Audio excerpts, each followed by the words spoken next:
Mother, mama, mommy, or just plain mom are just some names for the woman in your life who will help raise you and love you unconditionally forever and always. A mother endures the good, the bad and the ugly from their children and always hands out hugs and kisses. They are the rock and the support throughout the good and bad times in your life. A mommy will always hold you near and dear while wiping away your tears. A mama will kiss your owies and make you smile. A mother will try and take all your pain and sorrow away and make them hers. So, what is a mother? In this video, a mother shares her candid thoughts and a true, real-life definition of mom. Welcome to the Stuff for Tots channel, made by moms and dads, for moms and dads. What is it really like to be a mother? I mean really truly, open your feelings and mind and state the truth? Is it all roses and sunshine? Is it okay not to be crafty or to lose your patience? Do you have to volunteer at the school every month, or can you just lounge at home and eat Oreos and drink milk on the couch during the school Halloween party? So, I am here to tell you the truth about being a mom, and while I'm at it, what is a true mom? First off, a mom can come in all shapes and sizes and even genders. I say this because the list of moms is never ending. There is the biological mother, the foster mother, the stepmother, the single mother, the single father, the grandparent, and so much more. A mother is a caregiver and unconditional love giver, housekeeper, cooker, baker, taxi driver, psychologist, doctor and discipliner. They are the ones who bear the burden of everything good and bad as the days grow on. They are the ones who might get left behind, as they do so much they don't get as much appreciation. A mother is the person who may have birthed you and cuddled you throughout your first couple years of life. A mom is the same person that will be sick with the flu, throwing up in the middle of the night with baby in tow. I have been there. I have cared for my newborn while barely able to care for my sick self. Somewhere deep down, you figure out how to manage. Somewhere along the line, you figure out how to be your own perfect mother that works for you and your children. A mother is the person who cooks your meals and is proud to set the table with healthy options such as the roast that took 6 hours to make, the potatoes, carrots and maybe even the homemade bread. A mom is the same person who looked in the mirror throughout the day at her dark circles around her eyes, her mommy tummy, that she hasn't quite learned to love yet, and maybe even with tears in her eyes for no apparent reason. The tears are a mixed emotion of happiness for the wonderful life she has, but maybe coping with the feelings of failing her own self by letting herself go. Being a mom has a lot of responsibility, and it's 100% okay to cry sometimes and let your patience run thin.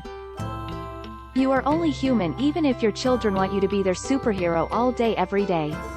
A mama could be the person who is wearing her yoga pants and holy sweatshirt to pick you up from school in her minivan. The same person who has Spice Girls wannabe playing as loud as possible, dancing in the driver's seat and singing at the top of her lungs. She is the same mom you love, but don't want to acknowledge her as your mom when you have to get in the van. The same mama who will grab your hand and start to shake your arm and make you dance and laugh while other kids look. You may think she is embarrassing, but some of those kids wish they were doing what you are doing. Your mom is the same person that may get dressed up with a pretty dress, curl her hair and put on a full face of makeup just to go to the grocery store. She may even volunteer at every single school function she can. Your mother could be the head of parent-teacher groups and even start a mommy and me play group in your town. Your mom might even look 100% on point every day. That type of mother is being her own perfect mom. I have no judgment, and neither should you. Being a mom is difficult enough and we should all praise each other. Moms come in all shapes and sizes and there is no best mom. There is no perfect mom, nor is there a cookie-cutter diagram of what a mother should be. I want to take this blog style now and be real on my life as a mother. I have a teenager and a toddler. Yes, I know. Oh my goodness, your kids are so far in age. Was that planned? Why did you wait so long? Aren't you sad your kids aren't closer in age? Or the dreaded, when are you having your next one? No, I am happy that they are this far in age and love how we planned out our family. I also have many friends and family who have 2 kids close in age or 6 kids all 2 years apart. I'm happy for them and I am happy that they are doing mothering their way. For years, I had this image of the perfect mom in my head, and I wanted so badly to be that person. There were so many mothers that were fighting over signing up for volunteer work at the school. They were always dressed to the nines and making play dates with their mommy groups. I remember when my oldest, who is driving now, was little. The mothers were always making these elaborate crafts with their children. And then there was me. I hate doing crafts, I am a terrible baker, and believe it or not, I highly dislike volunteering for school stuff. I tried all that stuff and it just wasn't me. I felt like I wasn't being true to myself and I needed to find my own mothering path.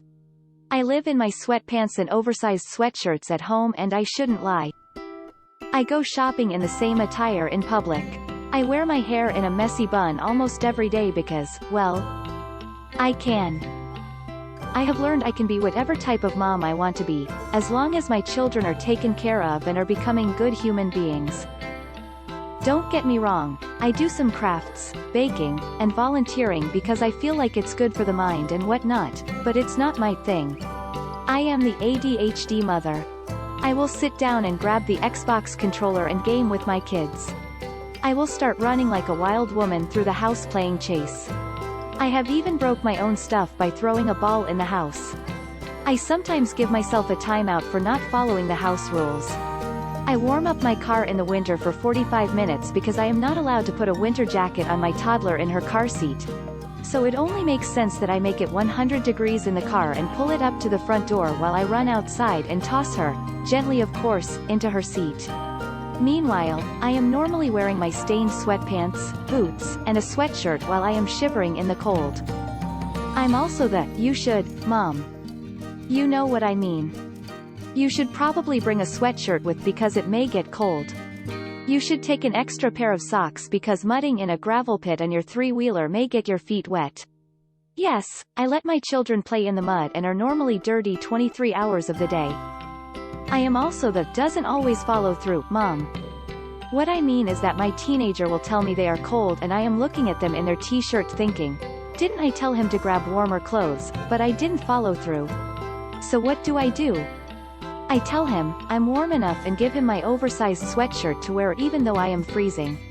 However, by raising my children the way I want, being kind and teaching them the way I want, he will look at me and refuse to wear it sometimes because he knows I am cold. And he wants to be kind and make sure his mother is taken care of. My kids also have learned kindness through me being real. They don't live in a bubble and I explain the true tribulation people endure, such as homelessness, health problems, and such. My me being the mom I want, they understand and have compassion for all walks of life. They know just because someone is dressed perfectly every day doesn't mean that is the right way. They know that just because a person is walking in the grocery store wearing leggings and a stained shirt doesn't make them any less than another person. Their mother has taught them to learn to love and help a human no matter what, and to not judge based on what they see, but by getting to know a person.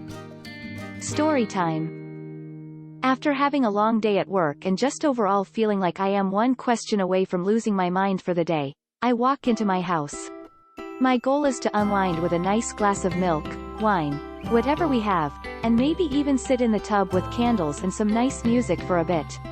However, as soon as I walk in the door, I see a sink full of dishes, mud all over the porch floor, and literally toys in the entryway with a trail throughout the kitchen as far as my eyes can see. I want to lose my mind, but I hear something that changes my entire day. I hear my husband, hormonal teenager, and sassy toddler giggling. I hear the sounds of laughter, snorting, and ultimately hiccups coming from the living room. My heart literally melts and I remind myself that a messy house is not a big deal and a bad day at work is left at the door because this is my true happiness. Being a mama is what makes me happy no matter what. As exhausted as I feel, this sound of my happy family makes me feel more joy than I can express. It makes my sorrows of the day go away. On a different note, there are days that I am in the best mood ever. I might have even just cleaned the entire house, which I hate doing by the way, and I am waiting by the school buses to pick up my son. He gets into the vehicle and I ask him how his day went. Then the third nuclear bomb drops. You know, the third one that never happened after Hiroshima? I mean, why would I ever ask how my teenager's day went? His response is something similar to how I need to stay out of his life and not talk to him about such pressing matters. I need to just let him breathe and lay off his case. So, me being the perfect mom tells him that he needs to knock it off or else. I always like to leave the "or else" on sentences like this because then I can make up my mind later what that will be. It leaves it a mystery. And I won't lie. That moment sometimes messes up my entire mood. It brings me down from cloud 9 and I have to breathe and remember he's a teenager and kids don't mean to be like that on purpose. My toddler can also snap in a moment's time. She will ask for food and tell me she is hungry. We scour the entire house for that perfect meal. You know the one I am talking about? The one that you find after looking in the fridge for the 8 millionth time.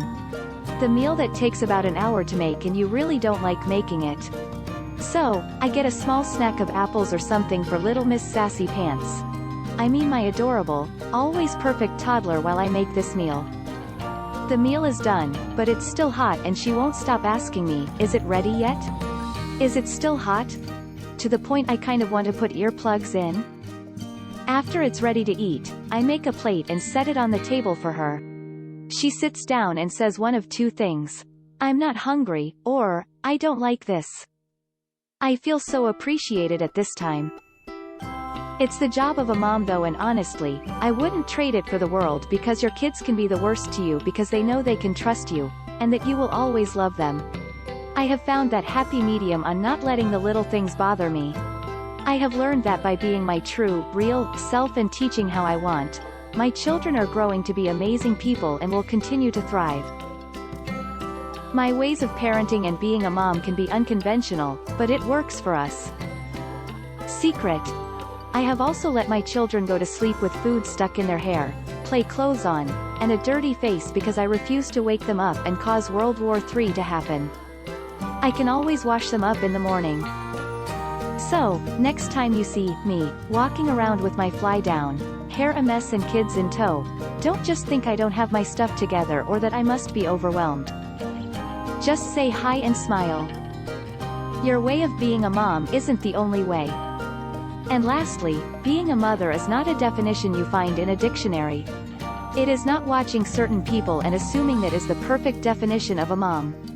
It's not one way or the other because the PTO mom, the sweatpants mom, the jock mother, crafty mama, and every other mom is the right type of mom. So, the best advice I can give for a mother is the following. A mother is the female parent who knows your deep dark secrets and can embarrass you in front of all your friends at any given time. It's amazing how all mothers are unique. What is your definition of the word mother? We'd love to hear from you. Let us know in the comments below. Please like this video and subscribe to our channel to get notified of new parenting videos as soon as they're available. Thanks for watching.